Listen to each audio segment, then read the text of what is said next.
Hi,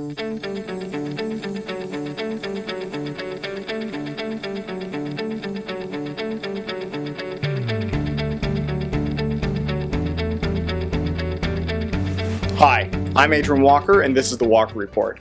It's the beginning of 2014, and I can't think of a better time than to do a quick review of 2013 to find out what were the big stories and why they mattered and who might have missed out.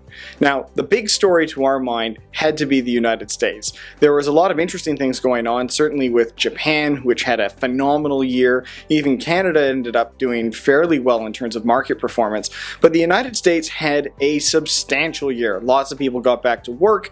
The markets, both the Dow and the S&P 500 and the Nasdaq all posted surprisingly good and very strong returns. We had just a plethora of good economic indicators, including strong GDP results, better than expected employment numbers. Just on the whole, a solid year, and that was compounded by even better news from the political front. Now, if you remember all the way back to early 2013, we were worried about crossing the fiscal cliff. We've been worried about tapering and the end of quantitative easing. We've been worried about debt ceilings, and many of those things have either in some form come to pass or we've simply made peace with them. So I think one of the big stories obviously was that we did have a government shutdown back in October, and this sort of led into I'm going to tentatively call it a new era in which congressional Republicans and House Democrats were able to pass a budget that puts a little bit more solid footing for which we can expect future economic growth. That gives us a better sense of what the government will and will not be funding and which programs we can expect to contribute to the economy. On top of which, Ben Bernanke, who back in May had said that if the economy continues to do well, if inflation gets to 2.5%, then I think that we can expect to begin tapering the quantitative easing measures. And that sent the market into all kinds of conniptions and panic fits, especially every time we had good economic news and people thought, well, Ben Bernanke's just a hair's breadth away from pulling the plug on all this cheap money that was flowing into the market. That went on for some time, but again, the economy has done well enough. They have promised to reduce quantitative easing now by $10 billion a month from, I believe, 85 to 75 billion, so it's still big numbers. But what's important is that the market seemed to get past this as well, and now we seem to be into an end of a status quo. We're no longer lurching, or at least we hope we're not, lurching from economic problem to economic problem within the government. We seem to get over our fears of the end of quantitative easing, that the economy might be strong enough to stand up on its own, and all of that is really good news. That's positive news. When we think about people, though, who lost out, it's tempting to go and say, well, you know, if you weren't involved with, or if you were part of the emerging markets had a very difficult year. That was largely connected to fears over quantitative easing being rescinded. But generally, I'd say the people who really lost out are investors that were too closely listening to the media. And I think that this is one of those big stories that I always like to say, the media is trying to kill you. I mean, not physically kill you, but like in an emotional way, trying to kill you.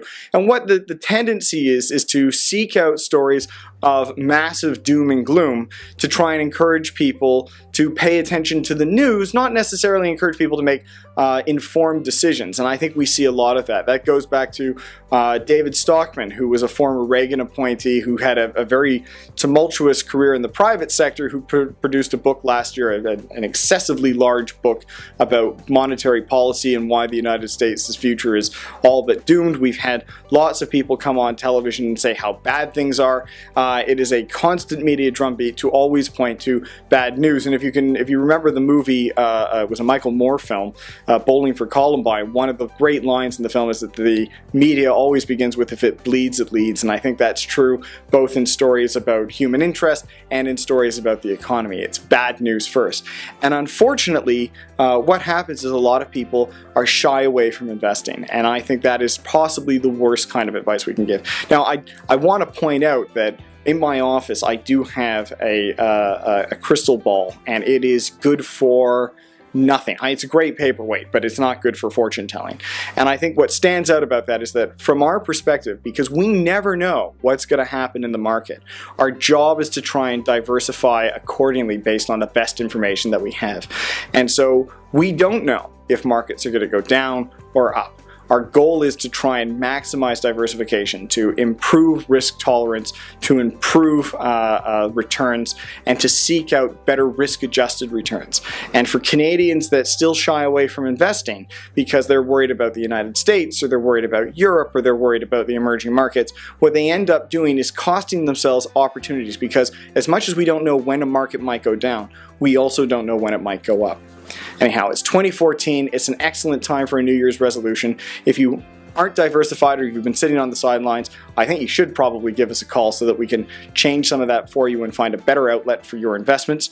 Otherwise, we had a great 2013. We want to thank everybody. I want to extend a particular thank you to everybody that rode through it with us through 2013.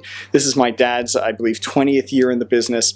This will be my second, and we had a lot of big changes. 2013 was as big a year as it was for the United States. It was a bigger year for us.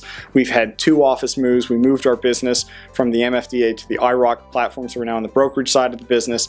And it has been a tremendous undertaking, and we think we have done what is best for our clients and our investors, and I hope that you feel the same way. And thank you so much for putting up with all of the rigmarole that went along with that.